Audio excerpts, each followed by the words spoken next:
Peoples democratic party की अध्यक्षा और पूर्व मुख्यमंत्री महबूबा मुफ्ती का रुबिया सईद किडनैपिंग मामले में बयान आ गया है। बयान में उन्होंने कहा है कि उनकी बहन डॉक्टर रुबिया सईद जो तमिलनाडु में रहती हैं, अब उन्हें एक गवाह के तौर पर बुलाया गया था किसी को पहचानने के लिए, उन्हें जाना था।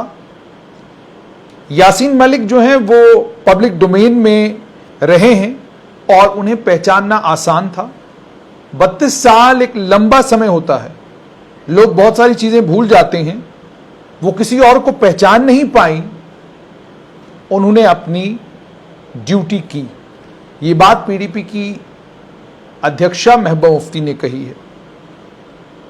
अब ये मामला आपको पता ही है कि दिसंबर 1999 की बात है जब रुबिया सईद की किडनैपिंग हुई थी।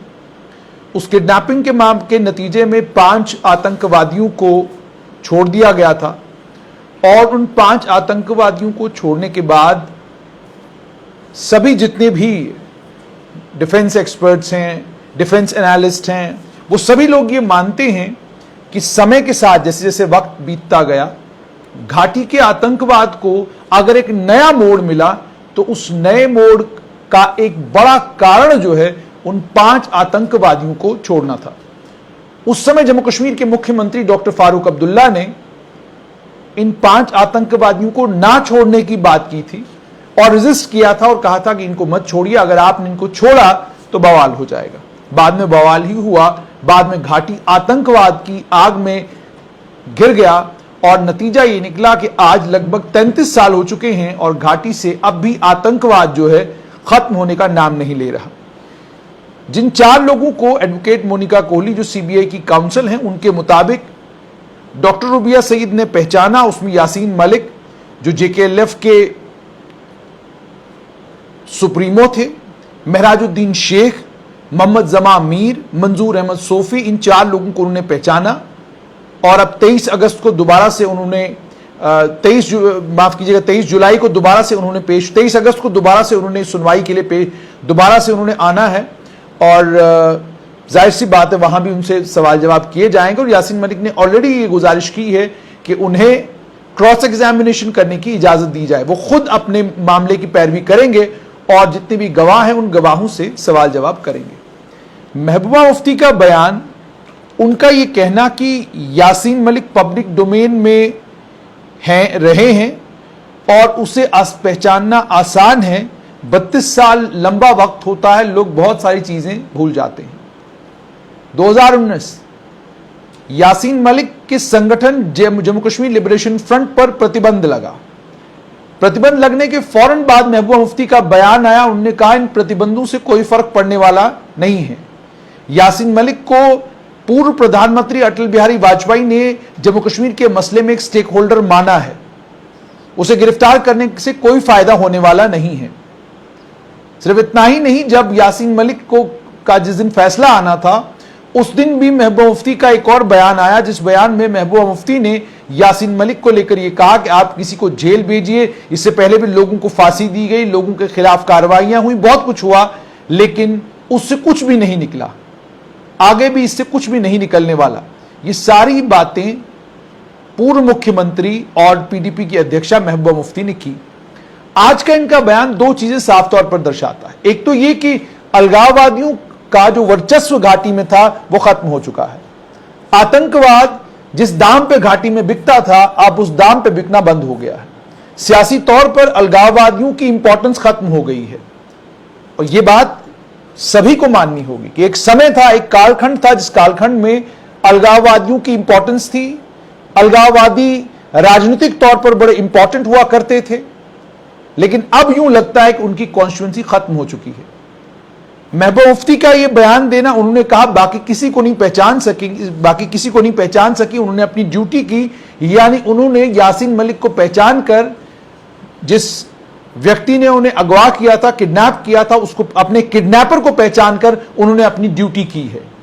उन्होंने अपने किडनैपर को पहचान कर अपनी ड्यूटी तो की है, लेकिन महबूबा मुफ्ती का यासीन मलिक को लेकर सिंपैथेटिक बयान देना, जो इससे पहले उन्होंने बयान दिए हैं, सभी राजनीतिक विशेषज्ञ जितने भी हैं, जब आप उनसे पूछते हैं तो वो ये कहते हैं कि घाटी की राजनीतिक नब्ज पर नजर रखते हुए उन्होंने ये बयान दिए। अगर वो सच है तो फिर आज ये जो बयान दिया है ये आखिरकार किस लिए दिया है?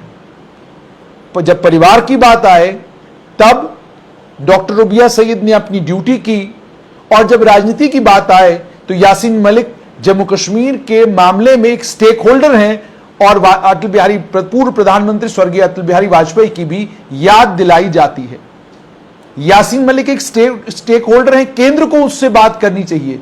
ये पीडीपी का आज का स्टैंड नहीं है, बल्कि पीडीपी 2002 से यही बात कहती रही है कि अलगाववादी भी जम्मू कश्मीर के मसले के स्टेक होल्डर हैं।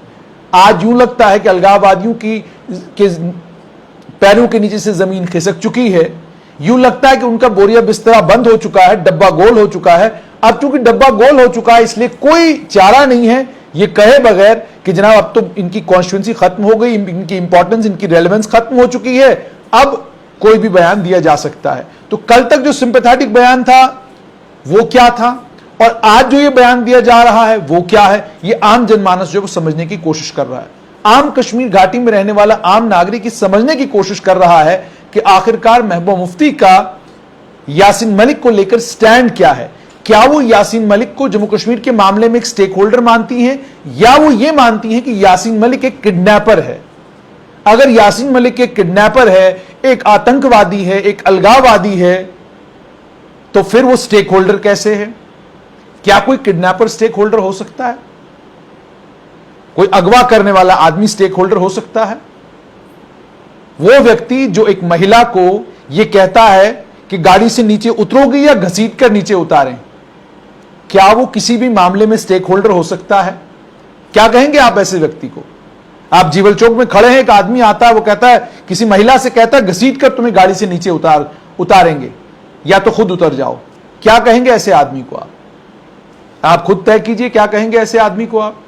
तो जिस आदमी को लेकर डॉक्टर रुबिया सईद ये कहती हैं कि उन्होंने जिस समय उनको किडनैप करने के लिए वो आए वहां पर कहा कि खुद उतर जाओ वरना घसीट कर नीचे उतारेंगे, उसी को लेकर महबूबा मुफ्ती ने कहा कि वो एक स्टेक होल्डर है।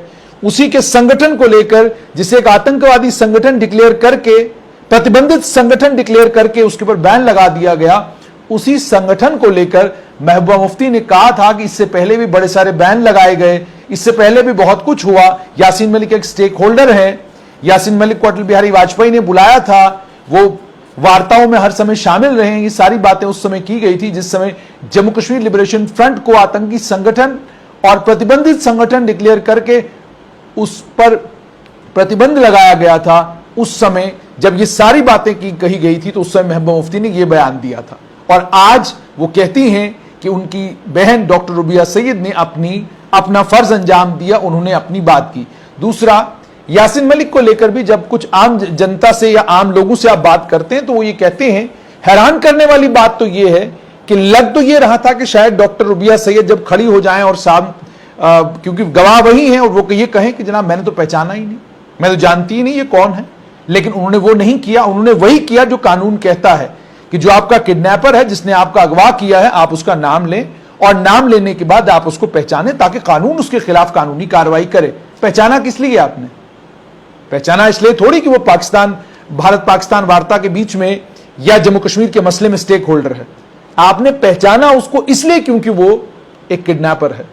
तो किडनैपर के तौर पर जब आपने पहचान कर ली है तो क्यों की है? आपने पहचान इसलिए की है ताकि आपके किडनैपर को कानूनी तौर पर कोर्ट जो है वो सजा दे।